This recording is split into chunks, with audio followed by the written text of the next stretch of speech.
kompetisi pasar di perbankan itu belum terlalu tinggi, ya artinya tidak bersaing secara sempurna, maka penurunan suku bunga dari Bank Indonesia pun akan semakin lama tertranslasi ke penurunan bunga bank, ya, ke lending rate, ke penurunan bunga bank.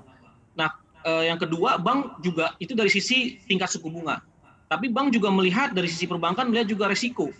Resiko gagal bayar yang masih cukup tinggi di tengah pandemi sekarang, ya. Orang masih belum terlalu punya interest untuk konsumsi lebih banyak. Jadi bank juga khawatir sektor-sektor tradisional seperti industri, terus kemudian sektor pertanian, sektor pertambangan yang biasanya mendapatkan paling banyak porsi dari pertumbuhan kredit perbankan itu belum cukup pulih kalau misalkan pandemi masih terus berlanjut, dan recovery diperkirakan juga masih baru terjadi di kuartal kedua 2021. Bank masih agak khawatir untuk memberikan pinjaman kredit, ya. Makanya bank juga masih menumpuk provisi.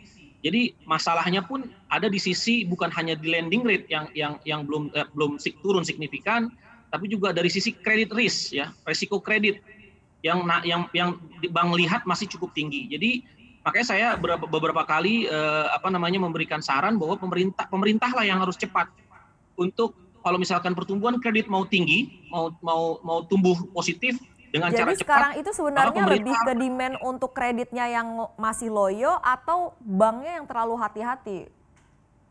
Seperti apa? Dua-duanya. Jadi dua-duanya, Mbak.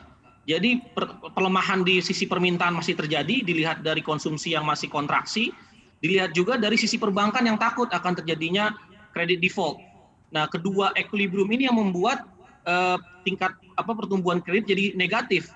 Nah, untuk bisa merubah equilibrium yang terus-menerus menurun ini, negatif credit growth ini yang terus-menerus terjadi, maka pemerintah harus memberikan credit guarantee. Jadi memang yang harus aktif ketika suatu negara mengalami resesi seperti Indonesia sekarang, yang harus aktif itu adalah pemerintah. Bisa dengan cara pemerintah memberikan credit guarantee bagi sektor perbankan, terutama bagi sektor-sektor yang esensial seperti sektor pertanian, terutama pertanian. Kita bicara pertanian nggak hanya CPO, ya, tapi kita bicara pertanian pangan seperti petani beras, seperti petani jagung, seperti sektor perikanan untuk nelayan. Jadi sektor-sektor yang banyak menyerap tenaga kerja ini, yang menghasilkan barang yang penting ini, itu harus digaranti oleh pemerintah. Pemerintah sebenarnya harus memberikan sudah ada dilakukan pemerintah kalau tidak salah, ya Mas, penjaminan kredit. Apakah ini berarti masih belum cukup atau seperti apa pandangan Anda? Kalau saya lihat harus sektornya, Mbak. Sektornya yang tadi yang saya bilang, ya, sektor tradable yang banyak menyumbang tenaga kerja, pertanian, perikanan, itu harus didorong karena share-nya di perbankan itu masih kecil. Even sebelum krisis aja share-nya itu masih sangat rendah.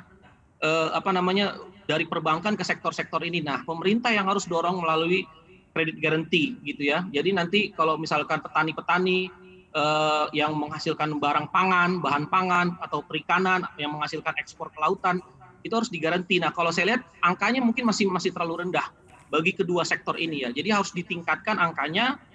Terus juga KUR, itu biasanya bantuan KUR bunga dari pemerintah harus dilihat sektornya, karena selama ini kan hanya dilihat dari sisi aset dari UKM tersebut, ya. Ya, kalau misalkan asetnya sesuai dengan kriteria UKM, maka semua sektor diberikan. Sedangkan nggak semua sektor bisa tumbuh sekarang karena pandemi. Contoh sektor jasa seperti hotel, restoran, toko kelontongan, itu kan nggak bisa tumbuh secara normal di tengah pandemi. Nah, sektor-sektor yang masih bisa tumbuh seperti pertanian, terutama pertanian bahan pangan untuk produksi beras, jagung, kedelai, garam, itu semua masih bisa tumbuh karena bisa social distancing mereka bergeraknya. Nah, itu yang harus diberikan full support oleh pemerintah, baik itu KUR-nya, baik itu kredit garantinya, maupun support dari BUMN terkait.